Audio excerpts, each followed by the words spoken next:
no doubt, right, that the Democrats are much further along in the invisible primary because there's somebody to run against right now, right? It's Donald Trump and his party, so it's sort of easy.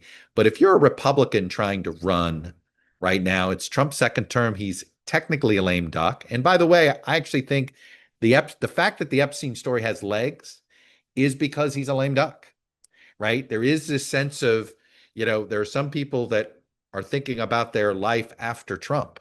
Trump's not going to always be there, despite what Steve Bannon told me in my Newsfare interview when he said, I promise you, I'm going to get Trump on the ballot in 2028. Maybe if he runs for another office like governor or senator or congressman, he might be able to get him in the ballot in 2028. But the Constitution is pretty crystal clear. He's not going to be on a national ballot for president or vice president in 2028 without a constitutional amendment. I am 95% confident of that. I leave out the 5% because, how are you 100% certain of anything these days?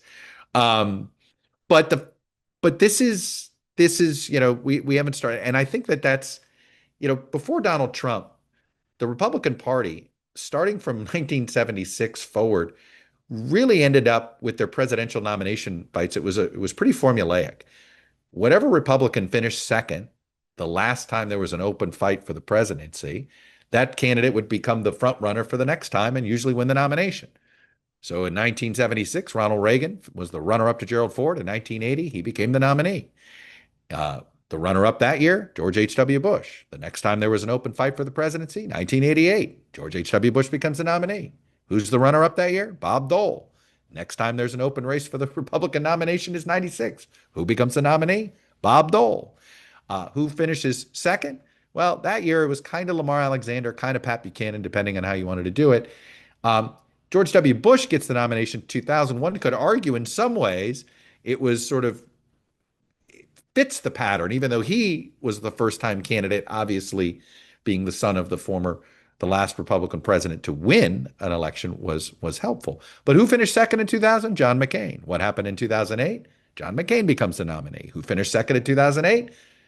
Mitt Romney and Mike Huckabee, you can make an argument, were sort of the co-runners up. Who became the nominee in 2012? Mitt Romney.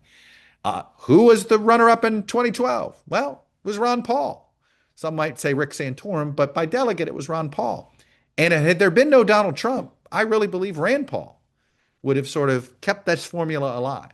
I was a big believer that Rand Paul, there was definitely, you could feel the outsider forces. They came close to knocking off Romney in 2012, that they were going to be strong. And I didn't take Trump seriously, and I wasn't alone. I'm not going to sit here. I didn't think the reality TV show star was going to work. I was, my long shot to actually pull the nomination off, was Rand Paul.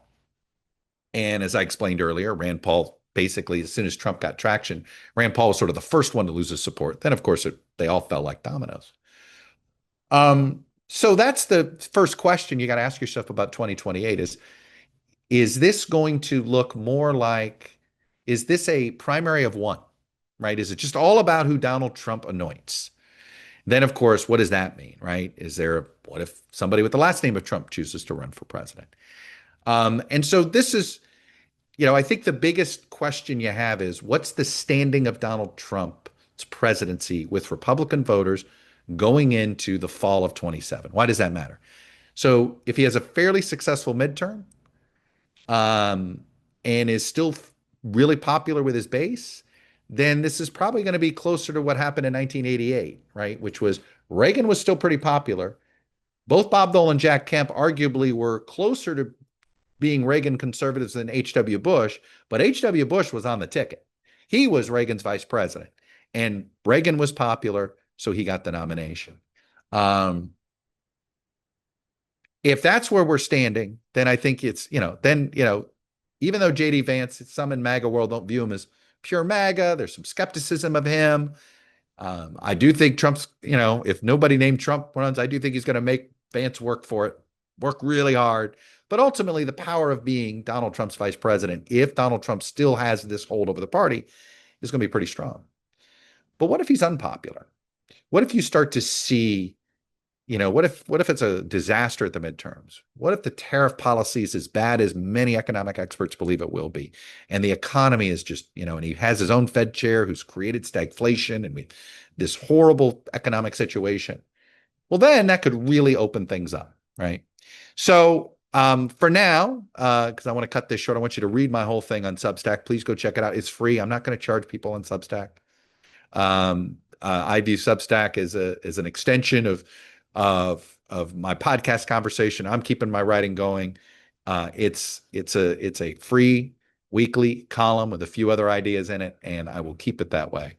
But here's how I divide up the candidates for now. I call them the Trump approval seekers or the Trump endorsed VP hopefuls, meaning these are folks who, even if they run, they're not going to ever say anything negative about Trump because at worst, they may be running to be the running mate to Vance or the running mate to Don Jr. or Eric. So you have Donald Trump Jr. and or Eric Trump. Both have indicated that they're not shutting the door to ever running for president, but none of them have said 28 is going to be their year.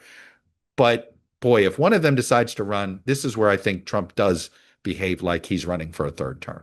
It's just, if one of his sons decides to run, I think, goes all in, and it becomes a family business, and he sees himself, and he almost behaves like the candidate himself. But after those two, the others I'd put on this list are J.D. Vance, Marco Rubio, Kristi Noem, Sarah Huckabee Sanders, Vivek Ramaswamy, Ron DeSantis. These are all people who are going to run close and hug Trump. They're not going to be very critical to Trump at all. They're going to tout what they've done, in their states, like Ohio. In this case, Ramaswamy could be governor of Ohio. You'll have the governor of Arkansas, the governor of Florida, the former governor of South Dakota. This is, she's very public in her role at DHS, not because she thinks DHS should be public, but because she wants to be the first person to somehow use DHS as a launching pad for national office. So I think that's one group. Then there's the other group I put in here, I call the MAGA rebranders. These are people that are going to try to run as MAGA friendly, but without Trump. Sort of the ones that will, not be critical of Trump, but want to go in their own direction. So think Glenn Youngkin, think Greg Abbott, think Brian Kemp, think Josh Hawley, and this is where I put Rand Paul. These are all going to be people who, in some cases, say, hey, they were MAGA before Donald Trump. That's how all they may kind of pitch themselves. Certainly, Hawley and Paul will be pitching that way on that front. Then I think there's going to be somebody that runs as the turn the page Republican, right? Mike Pence, I think, is clearly certainly outlining a vision of what he thinks the future of the conservative movement ought to be. I'd keep an eye on the governor of Utah, Spencer Cox, who is a conservative, but sort of more in the Mitt Romney wing. And then Don Bacon threw himself into the mix to run for president. He's the retiring member from Omaha. And I didn't know he had presidential ambition, but I'm going to put him in here. He's certainly not going to run as a MAGA, folks. Another group that I'm keeping an eye on is what I call the MAGA celebrity lane. That I would put Tucker Carlson, Dana White, Megyn Kelly in that column. I'm not sitting here saying any of them have said anything about running for president, though Carlson does seem to be sort of I think he thinks of highly enough of himself that he thinks he should be mentioned as a presidential candidate. I don't think Megyn Kelly's ever said anything about it, and ditto with Dana White. But I think I'd put them up as sort of avatars for candidates like them. Somebody who's got a conservative media following like Megyn Kelly, who isn't sort of off the deep end like Tucker Carlson. You just can't write them off. Okay, they may run more as a way to build more influence. Maybe they're not interested in the nomination, but they run just enough to get attention. And Dana White, I would, if you're not going to rule out The Rock running for president, I wouldn't rule out the guy who's head of UFC either. And if you're going to tell me he's got personal baggage, I would remind you of who the current Republican president is right now. You'll have another category I put in here is the ex-Dems, Tulsi Gabbard, Robert F. Kennedy Jr. Both seem to be obsessed with running again. I don't think any of them are going to. I think Tulsi probably could get more traction than Kennedy in MAGA world in a Republican primary. Perhaps Tulsi's running to be a running mate. Maybe. I'm skeptical of either one of them, but I'm not skeptical that they'd run. And then there's going to be those that have been wanting to run for president before Donald Trump existed. Ted Cruz, I love to quote James Carville in this one. He one time said, running for president's like having sex. You don't just do it once. Um, Tom Cotton, although he does seem to be uh, a tad more interested in maybe keeping his ambition in the Senate, maybe replacing John Thune one day. And then Rick Scott's been dying to run for president, just hasn't had room. And a lot of Floridians running for president these days that's been a problem. But he's one of those that I think running for president's a bucket list thing for him. So I think you have to keep an eye on him. And then there's the wild card candidates that I haven't mentioned. If any Republican wins a blue state governorship, you automatically have to take them seriously. So if Elise Stefanik pulled off a win in 26 in New York, or Jack Ciattarelli in New Jersey this cycle pulls an upset there, I think both you'd have to take that. Neither one of them may end up winning, but if they won, you'd have to put them in there. And some egotistical billionaire is going to run. The person I think of first is a Howard Lutnick. He seems to enjoy being on TV a lot. Loves selling Trump.